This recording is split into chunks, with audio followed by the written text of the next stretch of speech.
Brothers and sisters, please give it up for the respected Shaykh Asrar Rashid, Birmingham born and bred.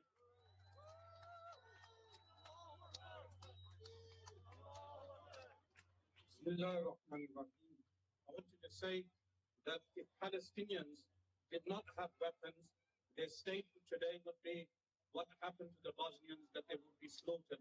This is why we as Muslims, we take up armed struggle. We take up armed struggle and we are not ashamed of it.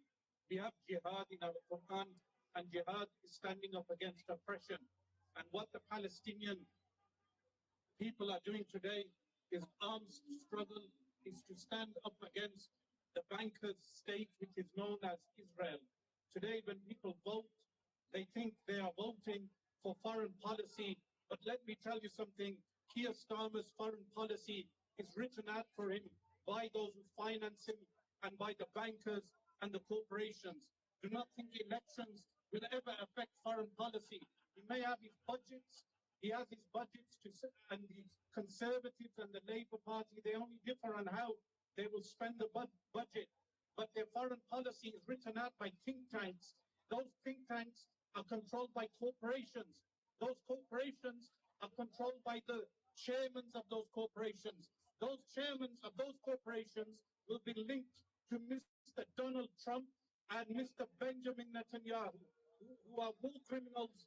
And when all of this interlocking system, whether it's the UAE, which is the Arab capitalist state of the world today, which is complicit in the genocide, whether it's any of the other Arab states which are complicit in the genocide, they are all a part of the interlocking capitalist system which is writing out the policy which me and you think that when we vote for any party today, that party, whether it's the Labour Party or the Conservative Party, have an independent foreign policy.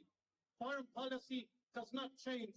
It didn't change from Mr. Anthony Blair, who changed his name to Tony to seem more common. It didn't change from the time of Tony Blair when 1 million people marched, and it has not changed today. This is why the Palestinians are justified in their armed resistance, in taking up their weapons. They have every right to make weapons. They have every right to utilize those weapons. The Palestinian people today are fighting the bankers' state, the capitalist state, which is defended by corporate capitalism because it is the capitalist last colonial settler state which has been made, like Australia, like New Zealand, like Canada, like the United States of America. It's one of those states which has been set up, but there is a difference between the Palestinian and the Aborigine.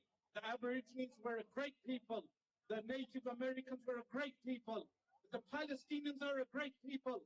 But there is the concept of jihad, which they have attempted to malign from 9/11, when Al-Qaeda, which was formulated by the West in the first place to malign the concept of jihad in order to undermine real jihad. You have terrorist organizations made by the deep state to malign real jihad when real jihad is carried out. When real jihad is carried out, people will malign the real jihad because they will equate those real jihad groups with terrorist groups. And this is today why when we walk through the Birmingham city centre, you'll notice the difference between Stratford Road, where we live, and the people that were in the belly of the beast, in the imperial cities of the belly of the beast. You will notice them wearing their trades, clothing, and all of this capitalism, but you will notice the indifference on the faces. There is an indifference on the faces of people because they are so engrossed in wearing Calvin Klein as a billboard. Which idiot wears the names of a man who's earning millions and you wear his name as a billboard? This is the level of people's intellects today. Additionally, you have the media. So we are standing in front of the British bullshit corporation, and as we stand outside, we know that people are paying the TV license. Which democracy has people paying to watch television? You tell me, is that the sign of oligarchy coming in the form of democracy, or is where you have taxation to pay television. They said to me that Taliban are bad. They are Taliban because they ban the television. But you tell me, what's the difference between the Taliban banning television and the British government charging people to watch television? There's a tax to pay television. Go and tell people across the world that in our country we have to pay money to watch television. So this media blackout that we have, we know about it when this Birmingham City Council, it went bust, and Keir Starmer and his government, they have money to spend abroad for war.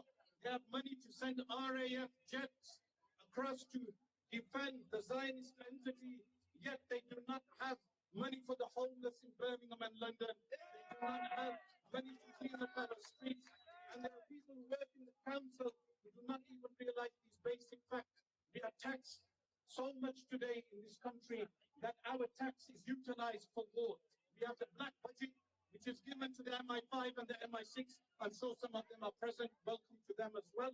And the black budget is then utilized on those RAF jets, and they have no shame in arresting Sue, who is an 83-year-old woman who was arrested for being a part of Palestine Action. Have some shame on yourself before you arrest Sue, an 83-year-old woman. Go and arrest Benjamin Netanyahu. Go to the Israeli embassy and arrest all the staff in the Israeli embassy, people who have no shame. Instead of arresting old women and old men, go and arrest the people in the Israeli embassy. But you will not, because they control your capital, they control your finance, they write down your policies for you. These think tanks that write down all your policies are those think tanks which you work for. And that is the reality that we are facing. And I will say that we must continue what we are doing, keep doing what we are doing, raise awareness. Do not underestimate protests. Do not underestimate every action you do, because if it were not having an effect, then the Palestinian resistance would not call upon the people of the world to continue protesting, to continue taking action. And remember, we call out also to King Charles. I know, King Charles, we live in a constitutional monarchy. Your moves are limited. I know that you are controlled by capitalism. But King Charles, take the moral step. We know every Charles faced government. Charles I was beheaded. Charles III at least make some statement. Royal family at least make some statement. And you are not controlled by the capitalist economy. Allah gives freedom to Palestine and to all the activists. Wassalamu alaikum wa rahmatullahi.